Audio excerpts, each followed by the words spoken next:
Okay, this series is where we judge anime with real life standards, not for the fantasy part, but for decision making skills and such. This one wasn't very stupid, but actually quite decent. And MC did mostly smart things, but he's an anime protagonist, so he can't avoid being a little stupid, can he? This video is gonna be almost like a list and some comments about certain actions, so let's go. Episode 1 didn't have many things to say, really. Just the big question that I had in my head is why the royals didn't kill the MC when he was a baby. This is just another case that in like many other anime, they just think, oh, it's okay, he is probably not gonna be ever back. Yeah, just give him to some servant, just put him in the woods, and we're sure just something is gonna eat him, so no problem, just leave him alone, it's gonna be fine, no worries. Episode 2 sparked even more questions in my head, quite a few. Why doesn't he let anybody knows about his powers? I have no idea. Even though I finished the series, I still don't get it. I don't see the reason why he doesn't let anybody knows, other than having the other side of him, like the hero side,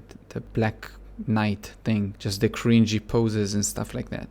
Second question, why does the mother, while they are escaping from being assassinated, people are running after them, the mother is listening to a 6-year-old kid. She's not known to be smart or powerful or nothing. She just, in the middle of it, she just screams to her mother, go there, go this way, do that. And she just listens to her. She tells her, jump off the cliff, and she jumps off the cliff, no questions asked. It's kind of stupid.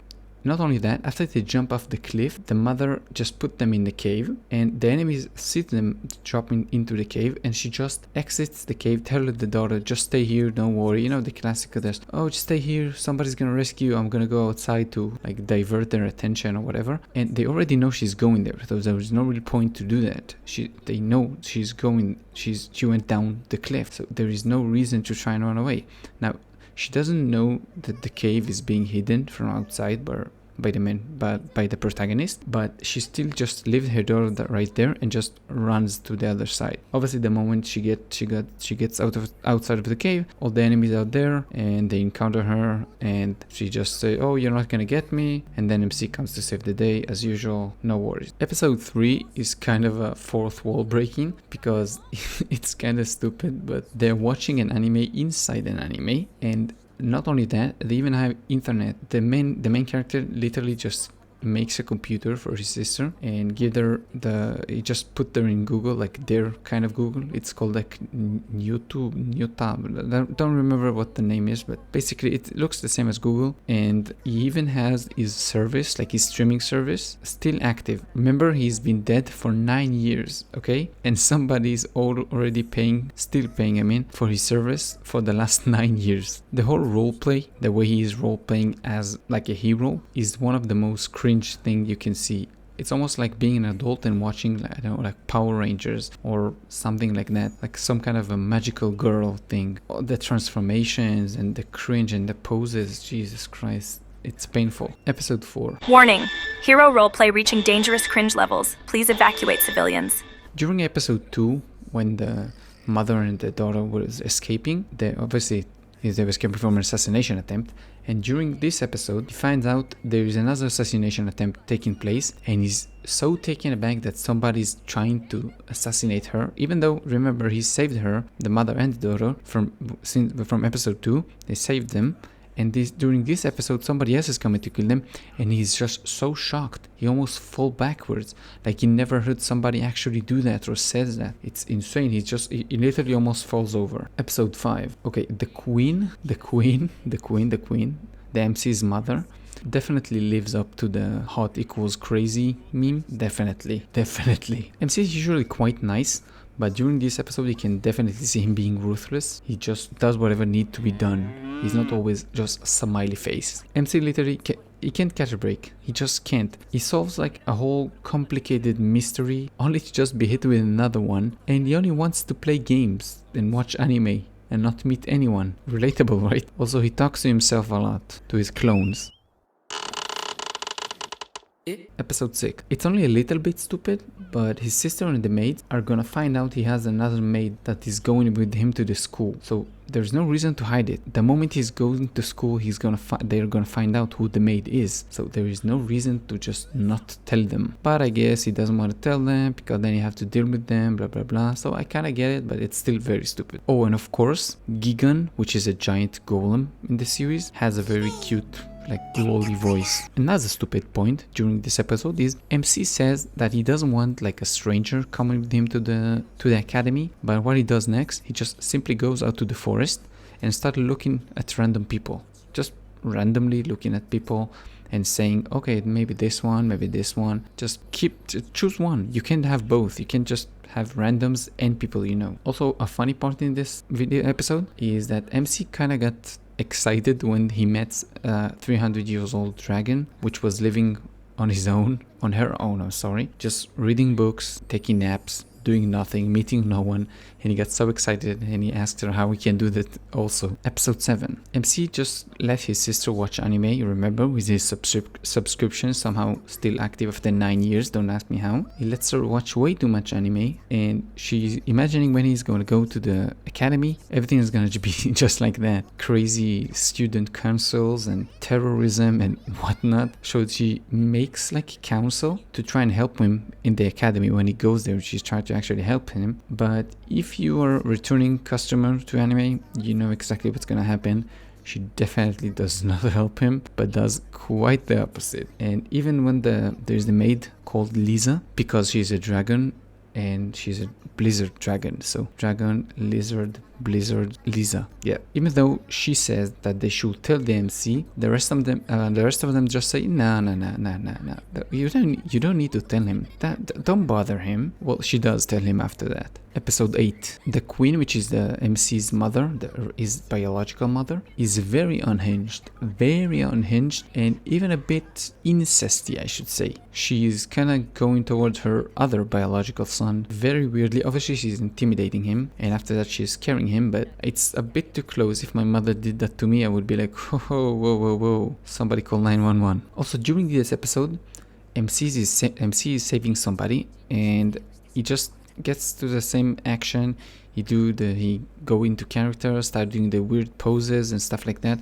And in the previous episode, it said that he does that only because his sister is watching, but this time she's not watching, and he's still doing it. And yes, it's still cringe and weird, so please don't do that. Also, not only that, the MC is very sus. He gets very excited going on a date with his 10-year-old sister. Episode 9. Everything the MC is trying to do throughout the whole series, but mainly this episode, is backfiring. He's always trying to get out of the school, failing, giving stupid answers, doing as worst as he can during exams and whatnot, and he's always being somehow the top, doing the best that he can, which is kind of funny, but poor guy, he just wants to sit and do nothing. One example of this is the MC. He's trying to avoid a group of extroverted people, just a few nobles, and one of them is a high noble, the blonde guy, which is very cocky, and the moment you see him, he's just gonna want to fight you. I guess if you've seen a few anime, you know exactly what I'm talking about. So this guy,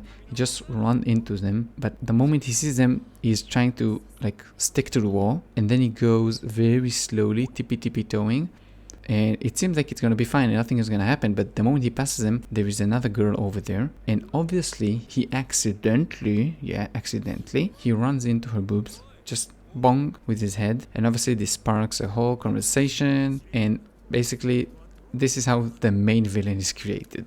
Yep. Episode 10. The MC and the girl he ran into in the previous episode just explain some stuff to each other about themselves, obviously, and I can already see the future episodes that are created by the stupid way they are explaining stuff to each other. Also, coincidentally, the white-haired woman, the woman from the previous episode, she has the previous Demon's Lord name, and the MC says that he is the reincarnation of the old Demon Lord. So I can already have the scene when they're finding out each other, fake personalities in my head playing. Episode 11. This one yet again, nothing very interesting, just that the poor MC, he has the anti version of plot armor. He just keeps shining in school, even though he doesn't want to do stuff. He's trying to do the worst that he can. He just keeps being the best out of everybody. Also, the chibi teacher, the little professor. She's very funny and unhinged. Episode 12. The main villain, the main bully, doesn't want to listen no matter how many times he gets put in his place. And it's very much like a filler villain by now. I'm gonna expand on this in the summary, but it's very much placed there only to inflate the runtime. I'm gonna give you an example. During the last fight, MC sees that the main villain is going for like a syringe, the same like in the Joker, when he injects himself just to turn into a giant thing. He's injecting himself, and MC is just standing there, waiting for him to inject himself and for him to transform. Even though, like in episode 2 maybe, when his sister and a stepmother were being like assassinated, trying to get assassinated, then he prevented them from being killed. He prevented the stepmother, from stabbing herself in the throat. He just put like a barrier on her or something, and everything was fine. He could have done the same, but it was gonna cut the episode like in half, so obviously they didn't do that. Not only that, even after they do that, the monster, like the transformed bully or main villain, if you want to call him that, he just patiently waits for 2 minutes while the main character just gives a quick call to his sister, just speaks to her, just telling her how he should fight, how he should do that, what he should do. Just standing there waiting in front of him, like very close, yes, just intimidating, looking over him and waiting for 2 minutes, I counted. And the ending scene is nothing, basically, just him defeating the guy, then putting him in his home, taking care of him, not killing him or anything, then just him in a carriage somewhere or in a house and just saying, oh, blah blah blah, something for the next season. Nothing too interesting. Okay, summary. This anime is very funny all the way until the last couple of episodes, where it's still funny. Don't get me wrong, it's still funny, but it's overridden by the obvious feeling that they were just adding fillers so they can have another season. And don't get me wrong, the fillers are decent, but that's what they are, fillers. And I get that MC loves to do nothing, but at the start of the series at least, he had an objective. Even if he didn't want to do it, he went and got it done as soon as possible. And now he just keeps on stretching stuff, like blocking the main villain from injecting himself and scenes like that. All that we can have a few more episodes. Also keep in mind that the whole main villain was created accidentally when, I think during episode 9 or 8, maybe 10, I don't remember, he ran into like the white-haired woman's boobs, and that made the main villain look at him and say, oh, why didn't salute me? And that's it. This is basically how the last few episodes have been created from. This is what happened. This series turns into a pretty average fantasy school settings, you know, stupid bullies, mentally damaged teachers, the chibi one, and just a harem in the making, like the usual stuff. But even when the series is going in that direction, it doesn't dive very deep into that, and it results in a very surface level stuff and not being very good at one thing. So like the academy is very empty. We don't see a lot of teachers, a lot of students, no very interaction. Just like, okay, he did something amazing. We get like a few panels of the students saying, oh my god, so amazing, and like one random teacher. That's it. I'm gonna guess it's gonna be more showcased in the next season, but even so, everything is just revolving exactly around him. Like this thing that he's doing at the second right now. Nothing is very much like opened. Nothing is happening at the school. Everything is happening on him, which is nice. He's a very nice MC. I like him. He's just the usual, normal, fair, just, you know, a regular MC. He can be ruthless when needed. Yes, he can just do horrible thing if he's needed to do that. He proved that. Also, just a thing about the second season, I think that the king and queen didn't kill the main character at the first episode, the start, when they found out he was weak, quote marks, just, you know, he's not very weak, only so they can do the plot can do like a 180 degrees turn at the end and make them suddenly be good people and, oh, we've been wrong, blah blah blah blah blah. Now I can definitely be completely wrong, but I guess we can only see that when the second season is gonna come out, basically. Anyway, this is a decent watch, funny all around, quite a bit of incest, so watch out for that if you don't like that. And that's it for me. I hope you liked this one. If you didn't, well, that's your problem. You wasted your time. If you did, thank you. Keep yourself safe, and I see you on the next one. Bye.